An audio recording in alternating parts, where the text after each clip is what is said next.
খবর আছে, এক কথায় ব্রেকিং খবর আছে আজকে।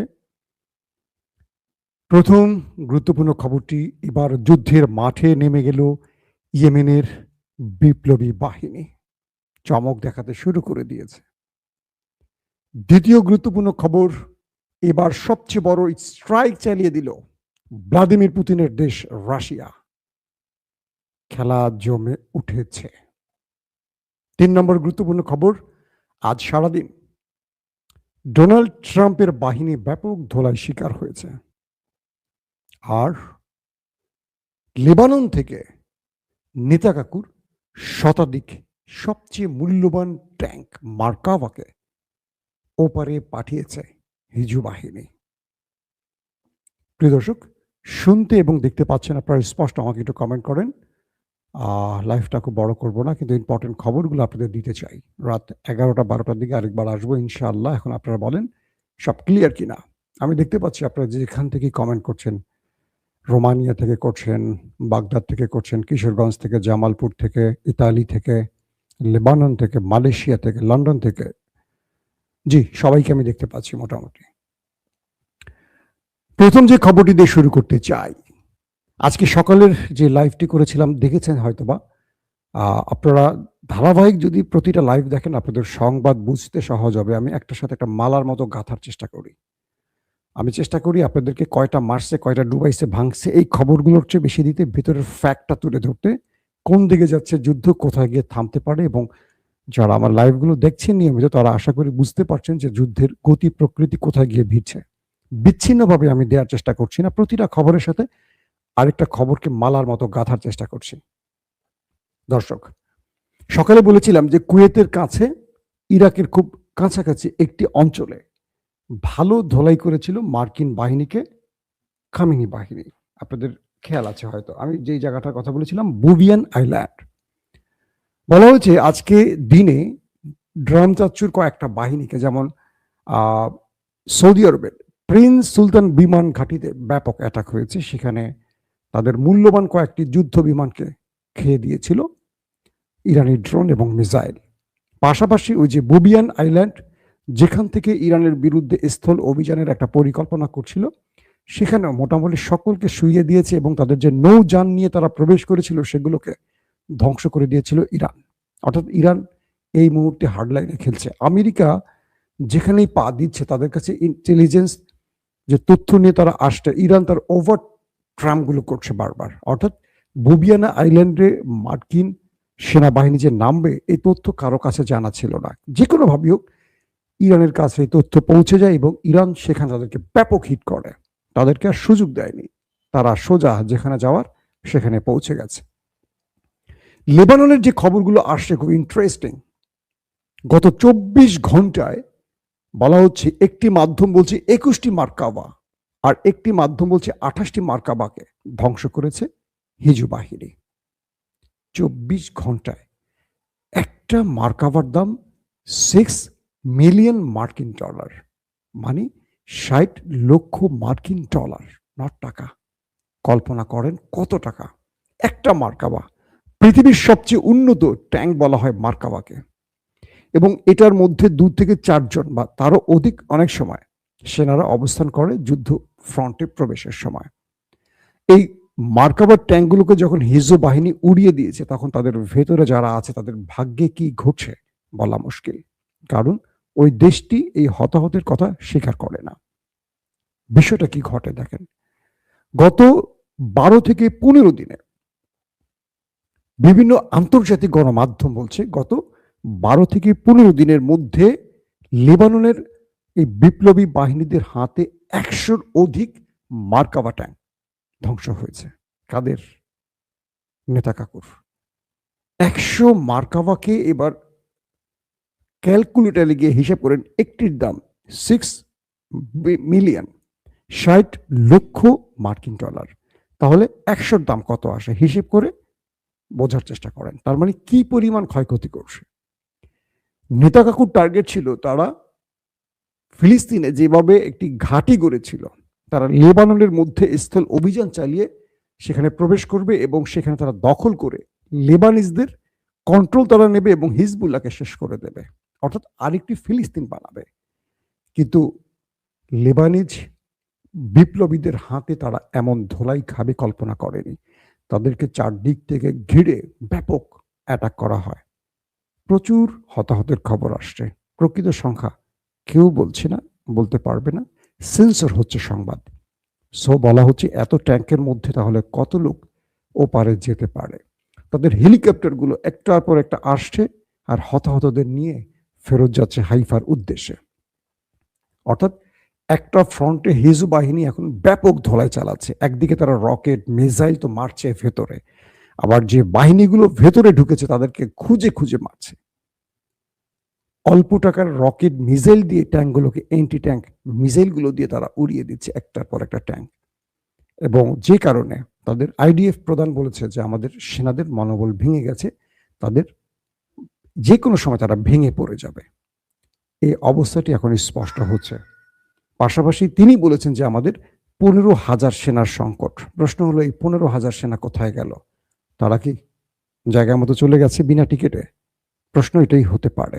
দর্শক, দ্বিতীয় গুরুত্বপূর্ণ খবর, এই যুদ্ধে মাঠে নেমে গেছে হুতিরা। ইতিমধ্যে তারা হিজবুল্লাহর পাশাপাশি নেতা কাকুর বাড়িতে মিসাইল হিট করা শুরু করে দিয়েছে। অর্থাৎ ইরানের আরেক বন্ধু হুতিরা ইয়েমেন থেকে এবার সেই দেশটিকে টার্গেট করে, দক্ষিণাঞ্চলকে টার্গেট করে হিট করা শুরু করে দিয়েছে।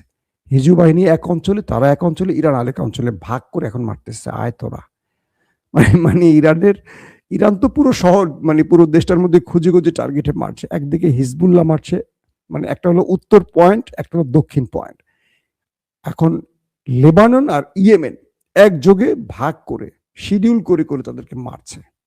মোটামুটি সাউন্ড হচ্ছে ভালো আকারে। তো এই ইয়েমেন যখন নেমে গেছে, ইয়েমেন বলছে যে তারা শুধু শত্রুকে দমন করবে না, তাদের আরেকটি জায়গায় শিক্ষা দেবে। সেটি কি? বাবুল মান্দাব। আপনাদেরকে যে কথাটি বলি, রাইট সির বাবুল মান্দাব তারা এখন বন্ধ করে দেবে। আরব রাষ্ট্রগুলোর রাউন্ড যে শেপটা ইউর মতো, একটা মাথায় আছে হরমুজ প্রণালী ইরানের, আরেকটা মাথায় আছে অ্যাডেন, এবং সেখানে আছে আপনার লোহিত সাগর। তো এটার যে অঞ্চলটি, এটার নাম হলো বাবুল মান্দাব। এখান থেকে সুয়েজ খালে, মিশরের সুয়েজ খালে প্রবেশ করতে হয়। তো বলা হচ্ছে ইয়েমেন তারা বাবুল মান্দাব বন্ধ করে দিয়েছে। এই দুটো পয়েন্ট বন্ধ করে দিলে গালফ কান্ট্রির তেল মোটামুটি চলাচল বন্ধ হয়ে যাবে এবং মোটামুটি বিশ্বের কি বলবো যে তেল রপ্তানির মূল কেন্দ্রগুলো বন্ধ হয়ে যাবে এবং পুরো পৃথিবীতে ডোনাল্ড ট্রাম্পের অবস্থা কি হবে বুঝতেই তো পারছেন। এখন হরমুজ প্রণালী ইরান বন্ধ করে রেখেছে, আর নতুন করে আজ বাবুল মান্দাব বন্ধ করে দিচ্ছে হুতিরা। এটি হলো একটা অন্যতম সারপ্রাইজ। এখন পুরো খেলাটা ইরানের দিকে চলে আসছে। এরই মধ্যে সবচেয়ে বিগ সারপ্রাইজ দিয়েছে রাশিয়া। রাশিয়া এই যুদ্ধে সবচেয়ে বড় স্ট্রাইক চালায় দিল। এটা মিসাইল স্ট্রাইক নয়, এটা নিউক্লিয়ার স্ট্রাইক নয়, তেল। আমেরিকা খুব চমৎকার একটা খেলা খেলেছিল। তারা ইরানকে বলছিল যে তোমাদের উপর থেকে নিষেধাজ্ঞা তুলে নিয়েছি, তোমরা তেল বিক্রি করো। আর রাশিয়াকে বলছে যে তোমাদের উপরও নিষেধাজ্ঞা তুলে দিয়েছি, তোমরা তেল বিক্রি করো। কেন এটা আমেরিকা করেছে জানেন? ইরান আমেরিকাকে ভালোবেসে, বিষয়টা তা নয়। অর্থাৎ মধ্যপ্রাচ্য থেকে তেলটা যাচ্ছে না, না ইউরোপে যাচ্ছে, না এশিয়া যাচ্ছে, সব পথ বন্ধ করে দিয়েছে হরমুজ প্রণালীর মাধ্যমে ইরান। তো ইরান যেহেতু সব পথ বন্ধ করে দিয়েছে, এখন বিশ্বের যে তেলের সংকট তৈরি হবে, সকল চাপ তো ডোনাল্ড ট্রাম্পের দিকে আসবে। শেয়ার বাজার পড়ে যাবে, গোল্ডের দাম পড়ে যাবে, সব পড়ে যাবে ধাপ ধাপ করে, এবং পড়ে যাবে মানে সব ঊর্ধ্বগতির দিকে চলে যাবে তেলের বাজার। যেই তেল আপনি কিনবেন 10 টাকায়, সেই তেল হয়ে যাবে এখন 200 টাকায়। তো এই বিষয়টা এখন ইরান চিন্তা করলো যে আমেরিকাকে যে শর্তগুলো জুড়ে দিল, আমেরিকা ইরানের কোনো শর্ত মানতে রাজি হচ্ছে না। রাশিয়া এখানে একটা দুর্দান্ত চাল দিয়ে দিল। কি? প্রথমে রাশিয়া এই যুদ্ধ শুরুর 28 দিন বা 27 দিনের মাথায় তারা কয়েক বিলিয়ন মার্কিন ডলারের তেল বিক্রি করে টাকা পকেটে ঢুকিয়ে ফেলল। এবার বন্ধু ইরানের জন্য রাশিয়া সবচেয়ে বড় সারপ্রাইজ দিল। রাশিয়া বলল 1 এপ্রিল থেকে জুলাই পর্যন্ত, 31 জুলাই পর্যন্ত তারা কোনো তেল এক্সপোর্ট করবে না, সকল তেল বন্ধ। খেলাটা বুঝতে পারছেন? সবচেয়ে বড় স্ট্রাইকটা কি? অর্থাৎ ইউরোপকে, আফ্রিকাকে বা পৃথিবীকে এখন যে তেলগুলো নিয়ে বাঁচতে হবে, তার মূল জায়গাটা হবে ইরান কিংবা রাশিয়া। কারণ মধ্যপ্রাচ্যের তেল বন্ধ করে দিয়েছে হরমুজ এবং এখন বাবুল মান্দাব। তাহলে ইউরোপ চলবে কিভাবে? গ্যাস পাবে কোথায়? তেল পাবে কোথায়? পুরো ইউরোপ। তাই আমেরিকা, ইরান এবং রাশিয়ার উপর থেকে নিষেধাজ্ঞা তুলে দিয়েছিল এই তেলের ক্ষেত্রে। ইরান বলছে যে আমার তেল নাই, আমি তেল বিক্রি করতে পারবো না। কারণ ইরানের সবচেয়ে বড় বিক্রেতা কারা? কারণ চীন। চীনকে তো কন্টিনিউ তেল ইরান দিয়েই যাচ্ছে, যত পারে তেল ট্যাঙ্কার ভরে ভরে চীন নিয়ে যাচ্ছে। আর এতদিন ধরে রাশিয়া তেল বিক্রি করছে, ভারত যাদের কাছে বিক্রি করার করছে, এবং সব দেশকে বলছে তোমরা এখন রাশিয়া থেকে তেল নাও। কে বলছে? আমেরিকা, মানে নিষেধাজ্ঞা তুলে দিয়ে।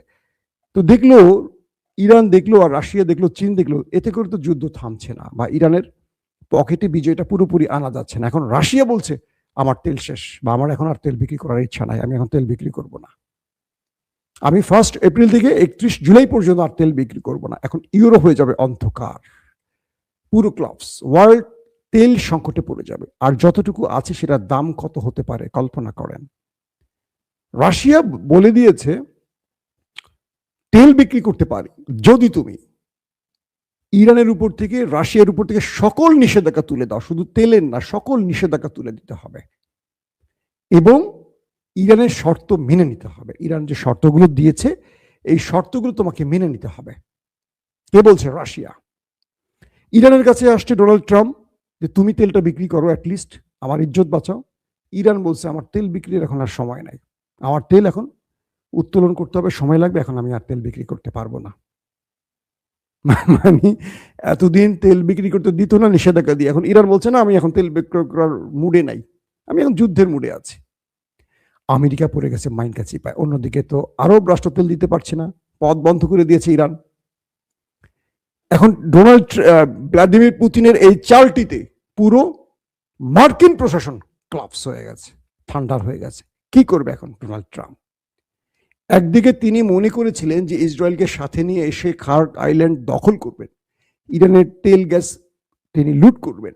সেই পথটিও ইরান বন্ধ করে দিচ্ছে, তাদের 10 লাখ সেনাকে মাঠে নামিয়ে। আমেরিকাকে বলেছে যে তুমি 10,000, 20,000, 1 লক্ষ পাঠাও, তোমার সেনা পাঠাও, আমি 10 লক্ষ রেডি রেখেছি তোমার বাহিনীকে ওপারে পাঠাবার জন্য। তুমি আসবে বিসমিল্লাহ বলে, কিন্তু তুমি যাবা ল্যাংরা লুলা হয়ে, সেই ব্যবস্থা আমি করে রেখেছি। এখন মার্কিন সেনারা ইরানে ঢুকতে সাহস পাচ্ছে না। কেউ হয়তো ঢুকবে চাকরি বাঁচাবার জন্য, কারণ এখানে সবচেয়ে বড় ব্যবধানটাকে ইরান তার রাষ্ট্রকে রক্ষায়, সার্বভৌমত্ব মানচিত্রকে রক্ষায় যুদ্ধ করছে। আমেরিকানরা কেন করছে? আমেরিকানরা করছে দখলদারিত্বের জন্য। সো সেনাবাহিনীর যে মোরালিটি, এটা আমেরিকার অটোমেটিকই ভেঙে যাবে। কেউ নিজেকে রক্ষায় লড়াই করবে আর কেউ অন্যকে মারার লড়াই করবে, দুজনের মনোবল এক থাকে না। এখন রাশিয়া যে চালটা দিয়ে দিল এই পর্যায়ে এসে, যে তারা এপ্রিল থেকে জুলাই পর্যন্ত তেল বিক্রি করবে না, তাহলে ইউরোপের কি হবে? ইউরোপের কান্নাকাটি শুরু হয়ে গেছে। এখন ইউরোপ আমেরিকাকে বলছে তুই বেটা যুদ্ধ থামা, 2 দিন পরে আমার সব দেশ, আমার পুরো দেশ অন্ধকার হয়ে যাবে।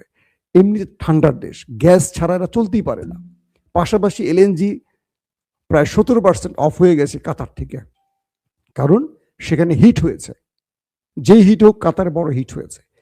কাতার, কুয়েত, দুবাই, সৌদি আরবেও আজকে ইরান বড় বড় অ্যাটাক করেছে। সব অ্যাটাকের পর যেটা বোঝা গেছে, মোটামুটি শত্রুকে একভাবে না 4 পয়েন্ট থেকে ইরানের মিত্ররা খেলছে। এখন রাশিয়া তার খেলাটা খেললো তেল দিয়ে, ইরান ফ্রন্ট খুঁজে খুঁজে এখন মারছে।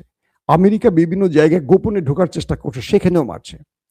কাল থেকে আজ পর্যন্ত মার্কিন সেনাদের ব্যাপক আক্রান্ত হয়েছে। ইরান দাবি করেছে তারা কয়েকদিনে প্রায় 500 মার্কিন সেনাকে ওপারে পাঠিয়েছে। এবং ইন্টারেস্টিং খবর, ঘাঁটিগুলো থেকে পালিয়ে চলে গেছে ট্রাম্প বাহিনীগুলো।